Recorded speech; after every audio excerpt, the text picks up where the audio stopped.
لو انا عندي حواض زرع زي كده نزلنا في جراند خلاص، حواض جميله زي اللي انتوا شايفينها وعايز ازرع فيها، ما اروحش اجيب الطماطم.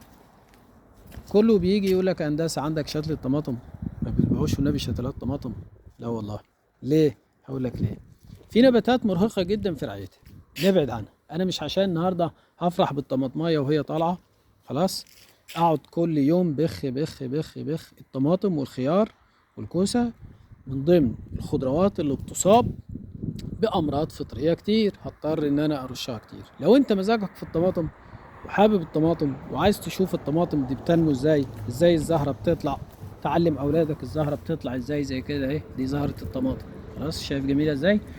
ويشوف الثمره وهي بتكبر، دي قصه تاني مش مشكله. هات لك 3 4 شتلات، ولكن برضو لازم تراعيهم في الرش الفطري والا هتصاب بالندوه المبكره.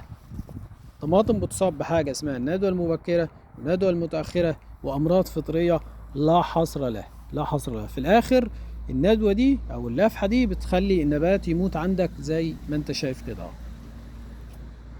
زي ما أنت شايف كده النبات بينشف بالطريقة دي. فعلاجه لازم ترش حاجات فطري كتير. تمام؟ يبقى في بعض النباتات مرهقة في رعايتها. أنا عندي حواض زي دي هزرع فيها في الشتاء، أزرع توم.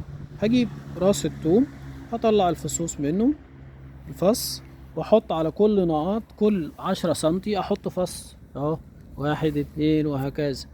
اجيب بصل، شتلات بصل اخضر، واحط كل 15 سنتي واحدة شتلات بصل.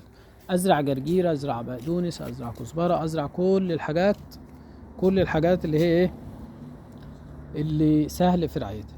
ابعد عن الحاجات المتعبه، ابعد عن الحاجات المتعبه. في الصيف بقى نزرع كل حاجات الصيف، ازرع حوض كركديه، ازرع حوض ملوخيه، ازرع حوض باميه. يعني في، والباميه كمان برضو بتبقى مرهقه شويه لاني بتصاب بديدان اللوز، بتبقى الدود جوه الباميه لو انت ما كافحتوش حشريا. يعني عايزين نوصل ان في حاجات مرهقه وفي حاجات سهل انك انت ممكن ايه تعملها عندك.